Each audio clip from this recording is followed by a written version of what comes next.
Now, the two more things that are left to be discussed about the triangles are, the first is the perimeter and area of the triangle. So I guess we already have discussed them in a brief way. Perimeter of any figure is basically the outer boundary. So in case of a triangle, it is always the sum of the three sides, right? That's how we calculate the perimeter. Now comes the area of triangle. Area of, okay, give me one quick second.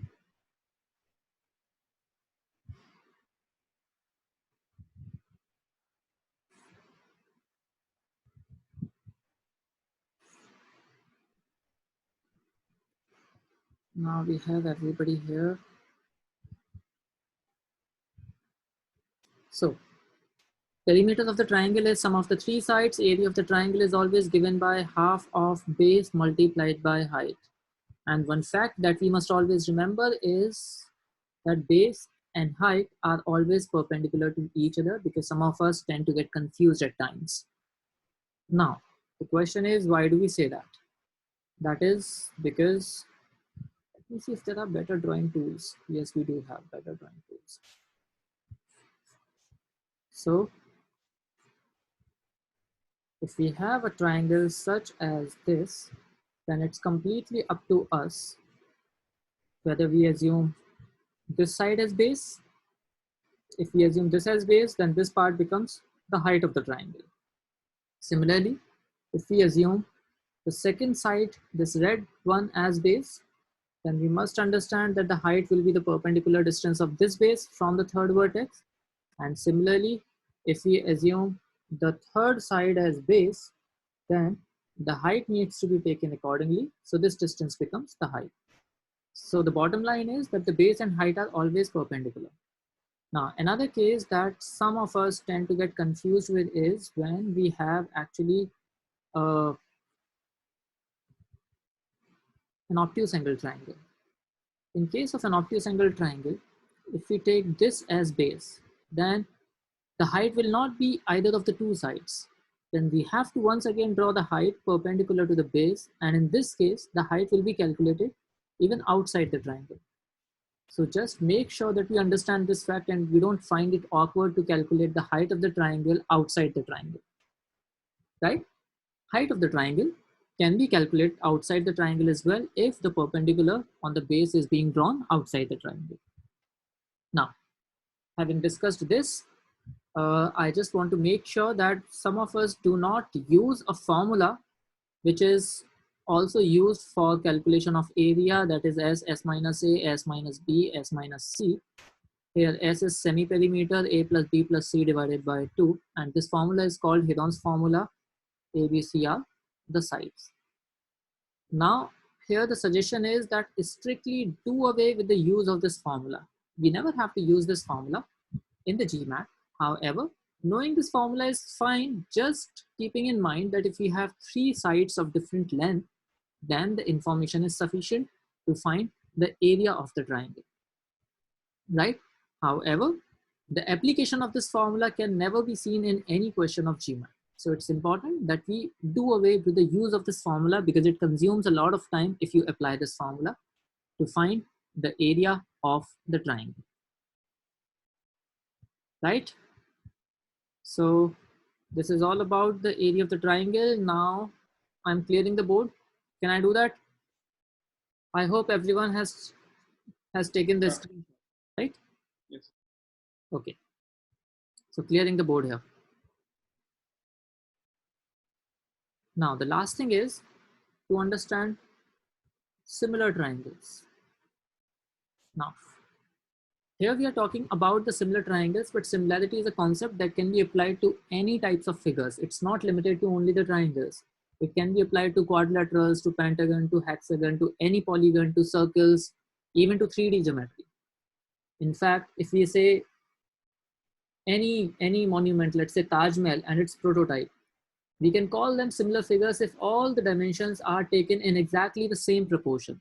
In exactly same proportion means if the ratio of the sides has been kept constant for making that prototype, then we call these two figures similar figures, right? In case of triangles, we just define it this way: the two similar figures are called similar if they are same in shape irrespective of sizes, right? So if the two figures are exactly same in shape, whether their sizes are different or not, then we call them similar figure, right? How do we ensure that the shapes of the two triangles are same? The shapes in case of triangles can simply be confirmed by angles, but that is only the case of triangles, not the case of quadrilaterals or other polygons, right? So the two triangles will be similar if they have the same angles. So there were so many cases of similarity that we learned in school, AAA, SSA, SSS and all that. We are just going to do away with all these cases and learn just one case, that is AAA. That means if all the three angles are same between the two triangles, then the two triangles will be similar. Now, sometimes the sizes may also be same. If sizes 2 are same, then we use another term for it, and the term is the congruent. The congruency is basically a phenomena in which the shape as well as the sizes of the two figures are identical. So the tiles used on a floor will be considered the congruent figures because not only their shapes but also their sizes are exactly identical, right? The similar will be maybe a triangle 3, 4, 5 will be similar to triangle 6, 8, 10. You understand why? Because the ratio of the corresponding sides everywhere is 1/2, right? So when the ratio of the corresponding sides are kept constant, then they are similar figure. We are going to discuss two cases of similar triangles. First case is this case. It's an easy case to begin with. Okay.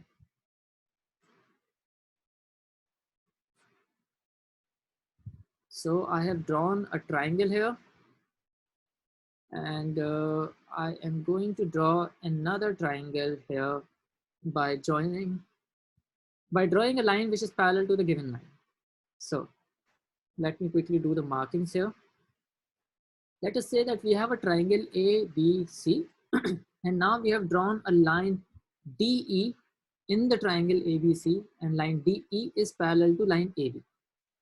In that case, because of the parallel line property, we can also say that angle A will be same as angle D. Do all of us understand that? In case of parallel lines, the two angles will be exactly identical. And similarly, angle B and angle E will be identical. And angle C is common to both the triangles. So in this first easier case of similarity, we can comfortably say that the triangle ABC is similar to triangle DEC, right? Because their angles have been identical. So in any triangle, if you draw a line parallel to the given side, then the second triangle that we are getting will always be similar to the previous triangle. Now, the benefit of similarity is that the ratio of corresponding sides are equal. So ratio of corresponding sides. I keep using this terminology again and again. So let me explain what do I mean by this. Ratio of corresponding sides are equal. So how do we know which sides are corresponding? Then corresponding sides are the sides opposite to the equal angle between the two triangles, right? For example, in this case, we can say the side AB and DE will be corresponding sides because AB is opposite to C, and in the smaller triangle, the same angle is C, side opposite to that is DE. Similarly, BC will be corresponding to CE because BC is this side opposite to angle A, which is line mark. In the smaller triangle, the double line marked angle is D, and the side opposite to that is CE. And the third side will be AC over CD. So this is how we find out the ratio of the corresponding sides. Understood? So that's one thing. If there is any confusion around this, please let me know. Otherwise, I'm going to clear this and discuss another particular case of similarity, which is quite frequently used in exam. So anything? All right. So I'm just clearing the board here, right? If somebody wants to take the screenshot, please do that now.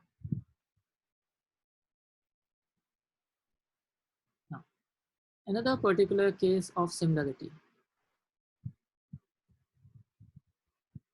In this case of similar triangles, I am drawing a right triangle at first here.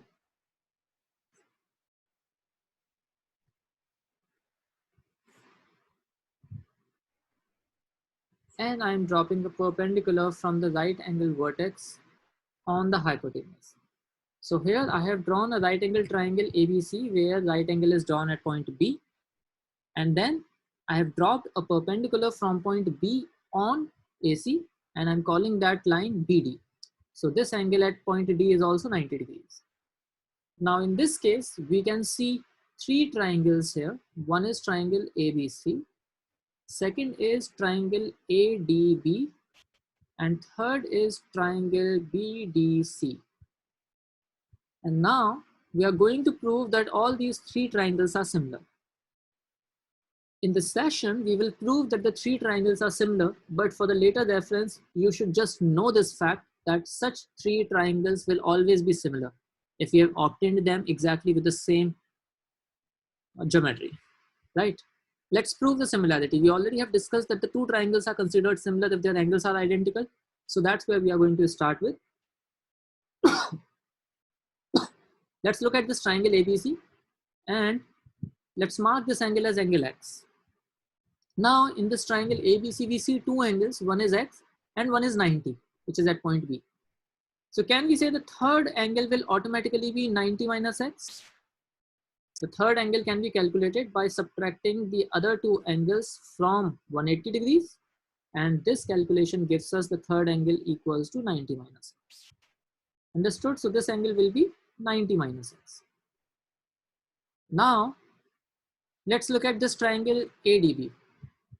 In this triangle ADB, we can already see two angles marked as X and 90 degrees at these two places, which means the third angle in this case will automatically become 90 minus X by the same calculation. So now we have proven that the first two triangles are similar. Now let's look at the third triangle. We can already see two angles in the third triangle BDC as 90 and 90 minus X. We have these two angles here. So the third angle we can calculate by subtracting the two angles 90 and 90 minus X from 180 and eventually we get X. So this third angle becomes equals to X. And since all the three triangles have the same angles X, 90 and 90 minus X, so all three of them are similar. That's the first exercise. Now the second exercise is to understand how do we take the ratio of the corresponding sides lightly. Now, suppose I have to consider the ratio of the corresponding sides for these two triangles. Now, so what I do is I can write any triangle's side in numerator and the other triangle's side in denominator. So I'm choosing to write sides of triangle ADB in numerator and sides of triangle BDC in denominator, right? Now see, the first side of triangle ADB I'm taking as AD. Now we are trying to figure out which side is corresponding to which side. So let's quickly see, AD is the side opposite to which angle? AD is the side opposite to 90 minus X angle. Then in the other triangle BDC, the side opposite to 90 minus X is BD. So these two sides become the corresponding sides. Understood? So I repeat once again, we chose the first side AD arbitrarily. We see that this side is opposite to angle 90 minus X. So we go to the other triangle and we see which side is opposite to 90 minus X in the other triangle. So since we are looking at these two triangles in BDC, the side opposite to 90 minus X is BD. Now I'm taking the other side of triangle ADB, that is DB. DB is the side opposite to angle X. So in the other triangle BDC, the side opposite to angle X is DC. So DB and DC become the corresponding sides. And now we are taking the third set of corresponding sides. So the third side left of the first triangle is AB. AB is the side opposite to angle 90 in the first triangle. So the side opposite to 90 in the first triangle is, in the second triangle is BC. So these two become the corresponding sides, right? So this is how we find out the ratio of the corresponding sides. That means the sides opposite to the same angles are corresponding. Now there is another very important thing of similar triangles that we want to learn here, and that is the ratio of their areas. Ratio of areas. So now in the numerator, I am writing the ratio, the area of triangle ADB, and in the denominator, I am writing the area of triangle BDC, and I want to see if there is any consistent relationship between their areas. The triangle ADB is this triangle, and I can say that the area of this triangle will be half of base into height, because we have two perpendicular sides. So I'm taking one of them as base and other one of them as height, right? So let's assume that I'm taking AD as base and BD as height. So AD into BD divided by 2 becomes the area of triangle ADB. Now, for the triangle BDC, let's calculate the area once again. So the area of this triangle, if I consider DB as the base, because DB and DC are perpendicular, so I'm taking BD as the base, then the height becomes DC. So these are the areas of these two triangles. Now let's quickly understand one very simple thing here, and that is half cancels out each other. But an important thing to observe is AD over BD is same as BD over DC. See, AD over BD is same as DB over DC, which means the same ratio is being used twice.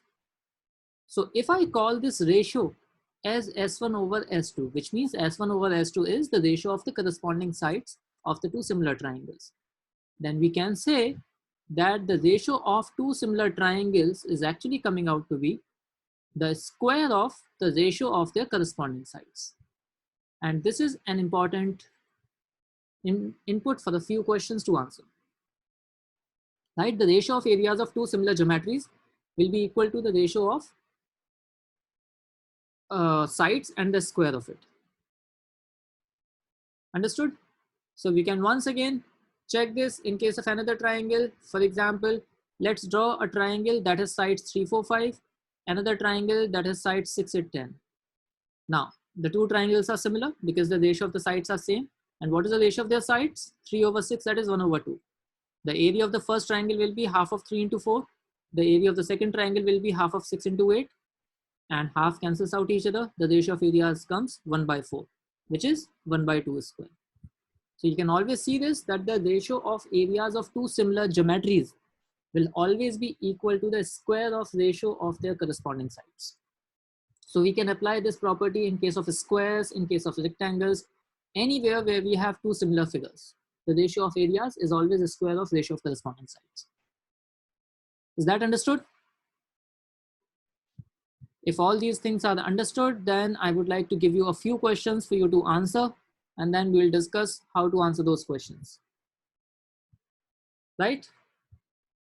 So I'm quickly clearing this board.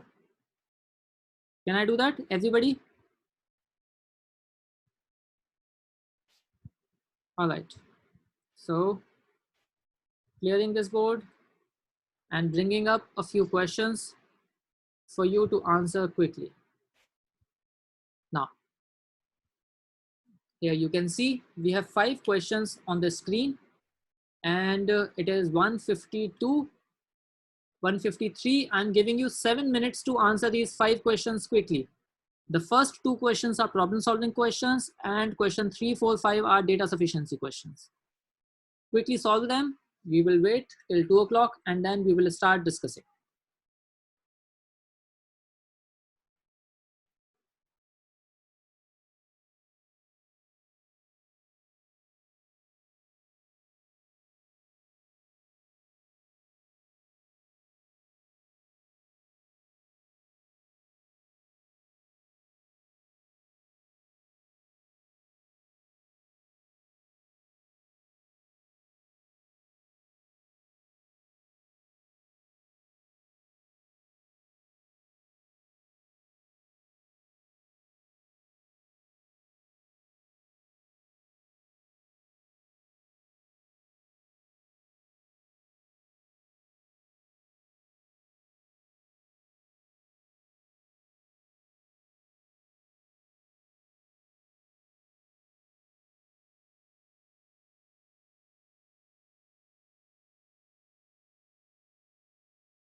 Okay, now the time is up. So let me quickly, first of all, tell you the answers. So the answer of the first question is option C. The answer of the second question is option B. For third question, okay, hmm, for third question, the answer is any angle of triangle angle greater than 90 degrees? Some of the sides are, so we know sides are 5 Okay, the answer is A. For fourth question, the answer is again A. And for fifth question, the answer is E, right? So now that we have the answers, let's quickly understand why are these answers of the questions. So for the first question, we needed to simplify the figure first. So I'm just making a few constructions. Now, one particular question is, why do we make these constructions? And how do we know what constructions are to be made in the figure? Let me quickly tell you that the knowledge that we carry inspires our constructions, because we know that the 13 number has something to do with the triangle 5, 12, 13. So we understand that we have to do something so that it becomes a right triangle, and this 13 should serve the purpose of the hypotenuse of that right triangle. So I am dropping a perpendicular from point C on BD, and this perpendicular will bisect the base into two equal halves, because these two triangles, because this entire BCD is an isosceles triangle, the two sides are equal. Now let's quickly find out the areas. The bottommost, yep, okay. And this line we have drawn because we know that it's a rectangle, and the rectangle will have the area equals to L into B. So 8 into 2, 16 is the area here. Now, because we have drawn a line parallel to 8, so this distance is 2, this distance is 6. And if you see this triangle is actually a 6, 8, 10 triangle. How do we know 6, 8, 10? Because this is side 6 and this is side 8. So hypotenuse we can calculate will have the length equal to 10. The area of this triangle will be half of 6 multiplied by 8, that is 24. Now we have this 10. So 10 has been divided into two equal parts. Each part there will be equal to 5 units each. And the moment we have this 5 and hypotenuse 13, we understand that this perpendicular has to be 12. And area of this triangle will be half of base 10, height 12, that is 60. 60 plus 24 plus 16 is 100. 16 plus 24 plus 60 is equal to 100. So the answer is C option. Now, the second case. The second case is, how do I close the annotation? Okay. The second case is side of an isosceles triangle. We understand that the length of x could either be 5 or could be 12, but some of us forget to check whether 5 plus 5 is greater than 12 or not, and it's not greater than 12, so 5 is not acceptable. While 5 plus 12 is greater than 12, so 12 is acceptable, and therefore the perimeter will be 5 plus 12 plus 12, that is 29, and not 22. If some of us have answered this thing, then please understand, keeping this problem only in mind, I told you that whenever the third side needs to be calculated, you have to think of the property that sum of the two sides is greater than the third side. Now, the third question is any angle of triangle ABC greater than 90 degrees? So sides of angle are 5, 7, 10. If we have three sides, then we can quickly check whether 10 square is greater than 5 square plus 7 square or not. The answer is yes, it is greater. So it definitely is an obtuse angle triangle. So first statement alone is sufficient. The second statement looks like that it's confirming that it's an acute angle triangle. But nowhere does the question mention that C is the longest side. And in absence of this information, this statement does not confirm that it's an acute angle triangle. So the second alone is not sufficient, and the answer is option A. Right? Now the next question, question number 4, is area of triangle ABC greater than 25? Then the two sides are 6 and 8. With these two sides, the maximum area, we already have done this exercise, will be equal to half of 6 into 8, that is 24. That means using the first alone, we know that the area cannot exceed 24. So the first statement alone is sufficient to answer the question, though it gives us answer in definitely no form. But since we have a consistent unique answer, so we say that first alone is sufficient. Second statement does not give us any dimension of the side, so we can't say anything, and there is no point of combining. So the answer is option A.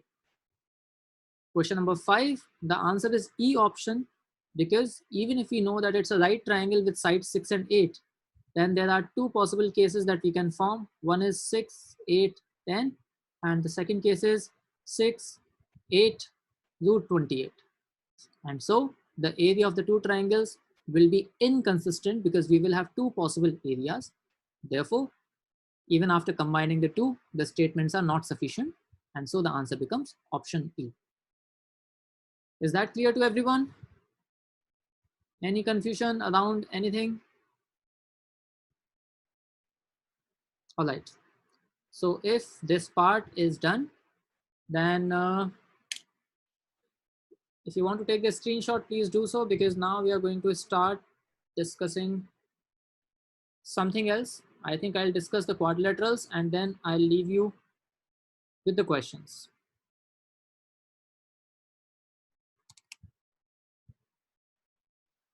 Okay. So annotation, clearing the annotations now.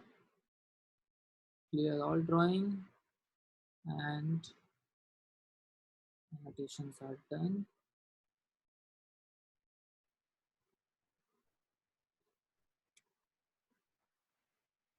Now, I'm quickly discussing the properties of quadrilaterals so that you can try these properties. You can apply these properties in the questions later, and I'll leave you with the two exercises. So here comes the properties of quadrilaterals. In the quadrilaterals, we have these 5 figures. Let's quickly understand them. These 5 figures are the square, rectangle, parallelogram, rhombus, and trapezium.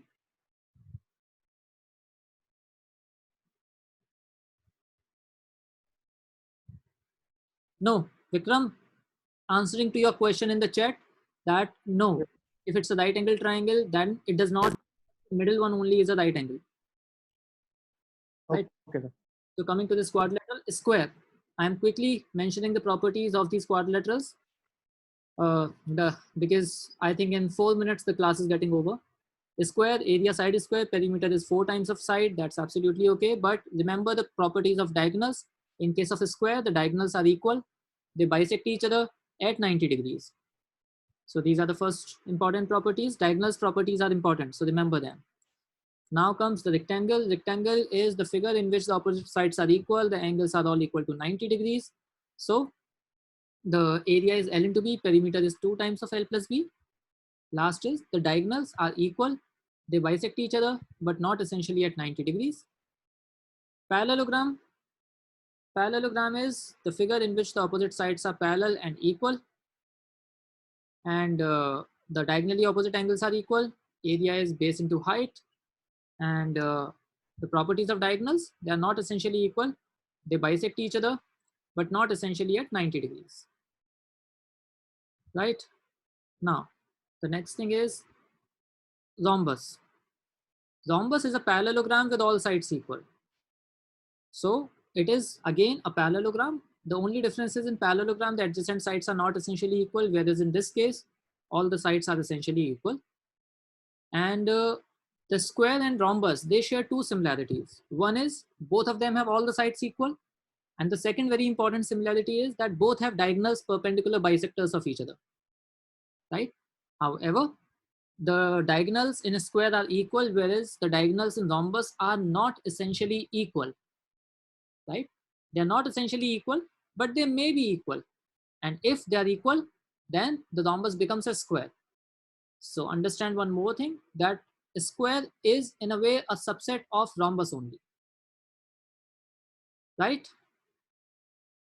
Now, the next thing is the area of rhombus. So the area of rhombus is also calculated by the property half of d1, d2. And the last is trapezium. Trapezium has just one formula, area. Area is half of sum of parallel sides multiplied by the distance between them. So that's where the properties are over. I have attached the 2 sheets which you can download. You can solve these 2 sheets and we can discuss the doubts of these sheets later, right? So I'll close this session. The recordings of these sessions will be available on my YouTube channel. You can access them from there. So I guess that's it for the day. See you later. Closing the session here now. Thank you. Thank you, sir. Okay, take care. Bye-bye. Thank you so much. Bye.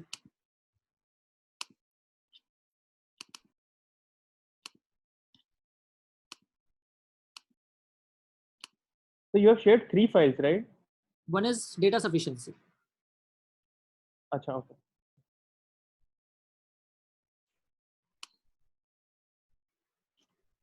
So